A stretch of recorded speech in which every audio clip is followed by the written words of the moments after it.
నమస్తే, welcome to ప్రభాత సూర్యుడు. ప్రస్తుతం తెలంగాణ రాష్ట్రంలో పట్టభద్రుల టీచర్స్ ఎమ్మెల్సీ ఎలక్షన్స్ల హడావిడి కొనసాగుతుంది.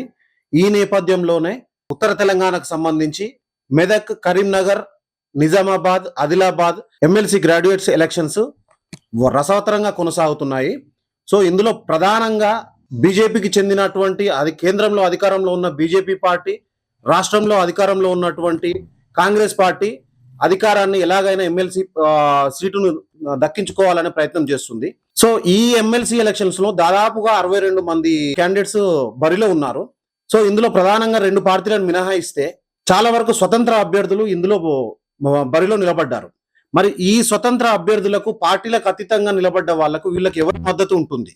వీళ్ళు చట్టసభల్లో తమ గళాన్ని ఎలా వినిపించాలనుకుంటున్నారు? సో ఈ పరిస్థితులను అన్నింటినీ బేరీజు చేసుకుంటూ ప్రస్తుతం మనము ప్రఖ్యాత రచయిత శాస్త్రుల రఘురామ శర్మ గారు మనతో ఉన్నారు. సో ఈ ఈ ఈ నేపథ్యాన్ని ఒకసారి వారితో మనం విశ్లేషించే ప్రయత్నం చేద్దాం. నమస్కారం సార్. నమస్తే. సో ప్రస్తుతానికైతే మీరు ఒక రచయితగా, బ్రాహ్మణ సంఘానికి పెద్దలుగా, సో గతంలో ఉమ్మడి ఆంధ్రప్రదేశ్ గా ఉన్నప్పుడు ముఖ్యమంత్రులుగా ఉన్నటువంటి వాళ్ళ హయాంలో మీరు క్రియాశీలక పాత్ర కూడా పోషించి ఉన్నారు మీరు. సో అయితే ఇప్పుడు ప్రస్తుతం నడుస్తున్న MLC Medak, Karimnagar, Adilabad, Nizamabad MLC graduates elections లో ఈ 2 అధికారానికి ప్రధాన పార్టీలను పక్కకు పెడితే చాలా వరకు స్వతంత్ర అభ్యర్థులు బరిలో ఉన్నారు.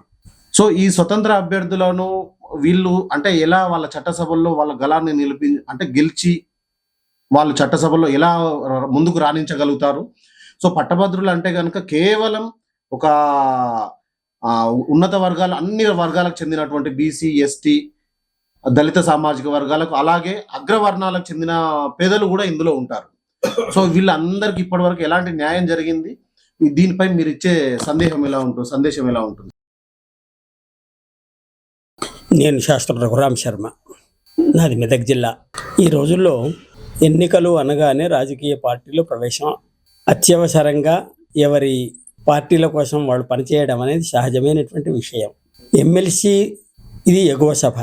ఎగువ సభకు వీలైనంత వరకు విద్యావంతులు, మేధావులు, ఉపాధ్యాయులు ఇలాంటి వాళ్ళు ఎగువ సభలు, అసలు ఎగువ సభ అనే పెట్టడమే అక్కడ పార్లమెంట్లో రాజ్యసభ, శాసన మండలి సభ ఈ 2 కూడా కేవలం విద్యావంతుల కోసం, మేధావుల కోసం మాత్రమే ఏర్పాటు చేయబడినటువంటి సభలివి. ఇందులోకి ఎన్నిక కావలసినటువంటి వాళ్ళు కూడా మేధావులు, విద్యావంతులు, ఎక్కువగా సామాజికమైనటువంటి స్పృహ కలిగినటువంటి వాళ్ళు రావలసినటువంటి అవసరం చాలా ఉంటుంది.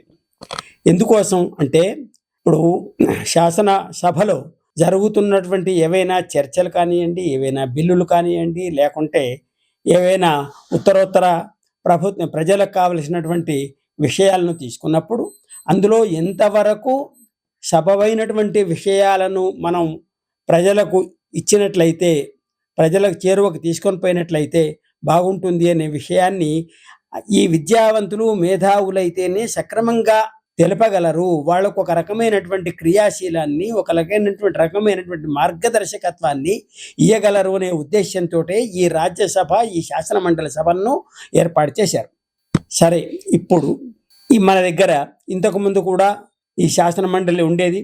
84 తర్వాత తెలుగుదేశం ప్రభుత్వంలో శాసన మండలిని తొలగించడం, ఆ తర్వాత 2006లో రాజశేఖర రెడ్డి గారి కాంగ్రెస్ ప్రభుత్వంలో మళ్ళీ శాసన మండలిని పునరుద్ధరించడం ఈ తెలుగుదేశాల్లో జరిగింది. అంటే తెలుగుదేశం అంటే ఇక్కడ పార్టీ కాకుండా ఎప్పుడైతే ఈ సమైక్యాంధ్రప్రదేశ్ 2014లో విడిపోయిందో, తెలంగాణ మరి ఆంధ్రప్రదేశ్ రాష్ట్రాలుగా విడిపోయిన పక్షంలో ఈనాడు రెండవసారిగా ఈ శాసన మండలి ఎన్నికలు జరుగుతూ ఉన్నాయి. ఇందులో తెలంగాణలో 2, అటు మెదక్, నిజామాబాద్, ఆదిలాబాద్, కరీంనగర్ ఒక నియోజకవర్గంగా, నల్గొండ, మహబూబ్ నగర్, తర్వాత ఖమ్మం ఇవన్నీ కూడా ఒక నియోజకవర్గంగా ఏర్పాటైనాయి. హైదరాబాద్కు మరొక నియోజకవర్గం కూడా ఉందని అనుకుంటున్నాను. ఈ సమయంలో ఇప్పుడు రెండవసారిగా ఈ ఉపాధ్యాయుల మరియు పట్టభద్రుల ఎన్నికలు జరుగుతూ ఉన్నాయి. ఇది తెలంగాణ రాష్ట్రం వచ్చిన తర్వాత రెండవసారి జరుగుతున్నటువంటి ఎన్నికలు.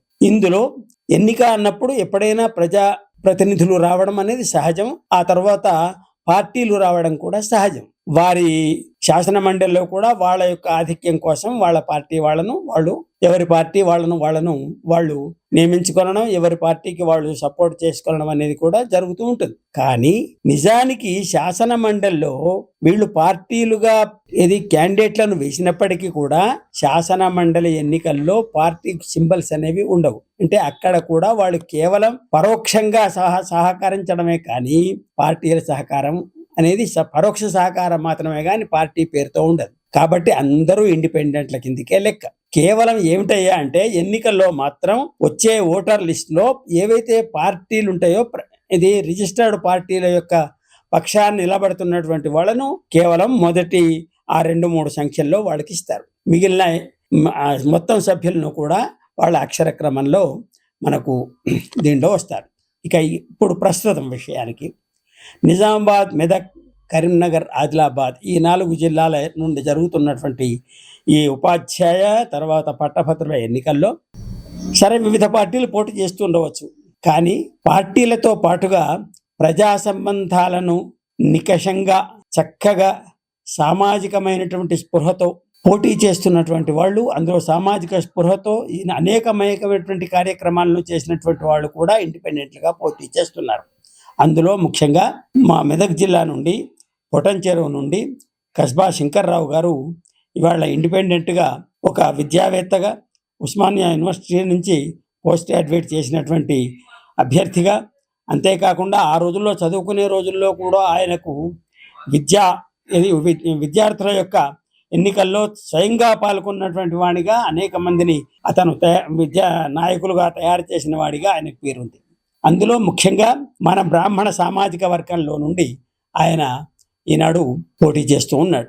అనేకమైన కులాలు ఇందులో పోటీ చేస్తుండవచ్చు. కానీ ఈ రోజుల్లో ముఖ్యంగా దళితులలో నుండి, బీసీల్లో నుండి విపరీతమైనటువంటి ప్రచారంతో కేవలం ఎప్పుడో మా తాతలు చాలా నష్టపోయారు, ఇప్పుడు మేము చాలా లాభం పొందాలి అనే ఒక దురుద్దేశమైనటువంటి వాటి చేత ఈనాడు అనేక కుల సంఘాల పేరుతో తమ యొక్క నాయకత్వం కోసం వాళ్ళు కుల సంఘాలను అడ్డంగా పెట్టుకొని వస్తున్నటువంటి నాయకులను మనం ఎంతో మందిని చూస్తూ ఉన్నాం ఇవాళ. అయితే మరి ఇన్నటువంటి సమయంలో అగ్రవర్ణాలు కూడా ఏమైనా వీళ్ళల్లో ఐక్యత ఉందా అంటే ఇప్పటికీ కూడా అగ్రవర్ణాల్లో ఐక్యత రాలేదు. అందులో ముఖ్యంగా బ్రాహ్మణులు ఐక్యత అయితే అసలు లేదు. బ్రాహ్మణులు ఎంతసేపటికి కూడా ఇంకా మేము ఆనాడు ఇట్లా ఉన్నాం అట్లా ఉన్నామని అనుకొనడం వరకే, వాళ్ళపైన దుష్ప్రచారం చేయడానికి మిగిలిన కులాలన్నీ కూడా చేస్తూ ఉన్నప్పటికీ కూడా వీళ్ళల్లో ఐక్యత రాకపోవడం అనేది ఒక రకమైనటువంటి విచారకరమైనటువంటి విషయం. కాబట్టి ఈ ఎన్నికల్లోనైనా మన బ్రాహ్మణుల్లో నుండి ఏకైక అభ్యర్థిగా కస్బా శంకర్రావు గారు పోటీ చేస్తూ ఉన్నారు.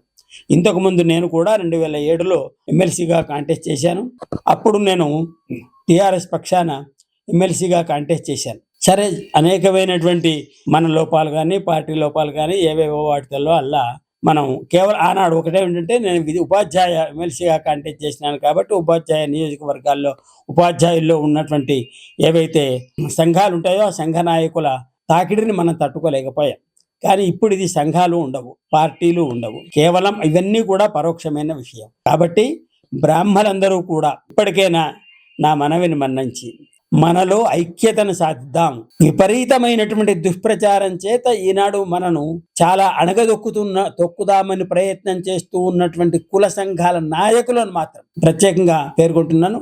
కులాలు ఈవేళ ఏవి దోషం కాదు. బ్రాహ్మణులు నిజంగా చెప్పాలంటే నిజంగా మొత్తం లోక కళ్యాణాన్ని కాంక్షించేది బ్రాహ్మణుడు మాత్రమే. లోకా సమస్తా సుఖినో భవంతు అనేవాడు కేవలం బ్రాహ్మణుడు మాత్రమే. అందులో అన్ని కులాలు వస్తాయి. అన్ని కులాల వాళ్ళు బ్రాహ్మణుని నిజంగా బ్రాహ్మణిగా గౌరవిస్తారు. కాకపోతే వాళ్ళల్లో వచ్చే నాయకత్వం యొక్క స్వార్థం కోసం వాళ్ళు ఆ కులాలను వాడుకుంటూ ఉన్నారు. మరి అందుకు ఆ పక్షంలో మనం ఇలా ముందుకు రాకూడదు అనేది ఒక పెద్ద సమస్యగా, ఒక పెద్ద ప్రశ్నగా మిగిలిపోతూ ఉన్నటువంటి ఈ రోజుల్లో బ్రాహ్మణ జాతి ఈ 4 జిల్లాల్లో ఉన్నటువంటి బ్రాహ్మణులందరూ కూడా ఐక్యమై ఉపాధ్యాయులు కానివ్వండి, లేదా ప్రభుత్వ ఉద్యోగులు కానివ్వండి, మిగిలిన ఉన్నత పదవుల్లో ఉన్నటువంటి ఉద్యోగులు కానివ్వండి, రాజకీయ నాయకులు కానివ్వండి, పార్టీలకు అతీతంగా మనవాడికి సహకరించినట్లయితే శాసన మండలిలో కనీసం ఒక అభ్యర్థి అయినా ఉండడానికి అవకాశం మనకు చెక్కుతుంది. ఇవాళ 117 మంది ఎమ్మెల్యేల్లో ఒకే ఒక్క ఎమ్మెల్యే శ్రీధర్ బాబు గారు ఉన్నారు. ఎందుకు? ఒకనాడు ఇదే హైదరాబాద్ స్టేట్లో 67 మంది ఎమ్మెల్యేలు ఉన్నారు. కానీ ఇవాళ పరిస్థితి ఏమైంది? 117 మందిలో ఒక్క ఎమ్మెల్యే ఉన్నాడు. కౌన్సిల్ అనేది ఎవరూ లేని పక్షంలో ఉంది. కాబట్టి ఇప్పుడైనా మనం కొంచెం జ్ఞానోదయం అయ్యి కొంచెం మనవాడిని మనం గెలిపించుకుందాము. రేపు ఈయన చేస్తాడా మనకు ఉపకారం చేయడా అనేది పక్కకు పెడదాం. కాబట్టి ఆయనను రేపు మనం నిలదీసి అయ్యా మేము సహకరించాము అనడానికి అవకాశం ఉండేటట్లుగా మనం సహకరించాలి. మొదలు మన ప్రయత్నం ఇంత ఉంటే కానీ రేపు పొద్దున ఆయన్ని కూడా మనం నిలదీసి మా అవసరాలు ఇలాంటివి, మా వసతుల కోసం నీవు ఈ పని చేయాల్సిన అవసరం ఉంటుంది అని నిలదీయడానికి అవకాశం కూడా మనం కల్పించుకోవాలి అని అనుకుంటే కస్బా శంకర్రావు గారికి మనము మొదటి ప్రాధాన్యత ఓటును వేయాలి. అలా వేసి గెలిపించాలి. ఇంకా మన మిత్రమండలి చేత ఎవరైనా పార్టీల వాళ్ళు ఉండొచ్చు గాక, లేకుంటే ఇతర కులాల వాళ్ళు ఉండొచ్చు గాక, ఇంకెవరైనా ఉండొచ్చు గాక, వాళ్ళు అయ్యా మేము కమిట్ అయినాం ఫలానా ఆయనకు ఫస్ట్ ప్రిఫరెన్స్కు అంటే అప్పుడు కనీసం మీరు సెకండ్ ప్రిఫరెన్స్ అయినా మాకు ఇవ్వండి అని. ఎందుకంటే ఇది ప్రిఫరెన్షియబుల్ ఓటు. ఈ కేవలం ఫస్ట్ ప్రిఫరెన్స్ వాడు మాత్రమే గెలుస్తాడనేది ఏముండదు ఇందులో. ఒకసారి 6 సార్లు 7వ కౌంట్ 8వ కౌంట్లో కూడా గెలిచిన వాళ్ళు ఎంతో మంది ఉంటారు. 22 మంది నిల్చుంటున్నారు ఇప్పుడు. ఈ 22 మందిలో మొదటి కౌంట్లో ఎంతమంది పోతారో, 2వ రౌండ్లో ఎంతమంది పోతారో, 3వ రౌండ్లో ఎంతమంది పోతారో తెలియదు. మనకు ఒకవేళ సెకండ్ ప్రిఫరెన్స్ ఓట్లు ఎక్కువగా పడ్డప్పటికి కూడా ఫస్ట్ ప్రిఫరెన్స్ ఓట్లు తక్కువ పడ్డా మనం గెలవగలుగుతాం. కాబట్టి మీరందరూ కూడా మన వాడిని, మన జాతిని, మన కులాన్ని, ఇందులో మళ్ళీ మేము బ్రాహ్మణము, మేము వైష్ణవులము, మేము కరణాలము, మేము ఇంకేమిటో అనే ఏ భేదభావం లేకుండా అందరూ కూడా కలిసి బ్రాహ్మణ జాతి కోసం, బ్రాహ్మణ కులం కోసం మీరందరూ కూడా ఇతన్ని సపోర్ట్ చేయాలి. ఈ కస్బా శంకర్రావు గారిని వీలైనంత మేరకు ప్రథమ ప్రాధాన్యత ఓటు వేయించి, కాని పక్షంలో సెకండ్ ప్రాధాన్యత ఓటైనా మనం వేయించి వారిని గెలిపించుకుందామని నేను శతశః. ఈనాడు శుక్రవారం చాలా గొప్పనైనటువంటి దినం. అమ్మవారి పూజ అయిపోగానే వచ్చారు వాళ్ళు. మరి వారికి అమ్మవారి ఆశీర్వాదం కూడా లభిస్తుందని నేను ఆశీర్వదిస్తూ, మీరందరూ కూడా కస్బా శంకర్రావును ఖచ్చితంగా గెలిపిస్తారనే విశ్వాసంతో మీ అందరినీ కూడా నేను కోరుతూ ఉన్నాను. శాస్త్రుల రఘురామ శర్మ గారి మనోభావాలు. సో ఖచ్చితంగా చట్టసభలో ఉన్న ప్రస్తుతం తెలంగాణ అసెంబ్లీలో కొనసాగుతున్న 117 మంది శాసనసభ్యుల్లో కేవలం బ్రాహ్మణ వర్గానికి చెందిన ఒకే ఒక్కరు ఉన్నారు. సో కనీసం ఎగువ సభల్లోనైనా మన బ్రాహ్మణ కులానికి చెందినటువంటి కస్బా శంకర్రావును గెలిపించుకొని బ్రాహ్మణులందరూ, అగ్రవర్ణాలకు చెందిన కులస్తులందరూ ఏకతాటిపై వచ్చి అతనికి మద్దతు తెలపాలని శాస్త్రుల రఘురామ శర్మ గారు కోరుతున్నారు. సో అట్లీస్ట్ మొదటి ప్రాధాన్యత ఓటు కాకపోయినా కూడా ద్వితీయ ప్రాధాన్యత ఓటు, సెకండ్ ప్రిఫరెన్స్ ఓటు వయసైనా గెలిపించాలని ఈ సందర్భంగా కోరుతున్నారు. Thank you.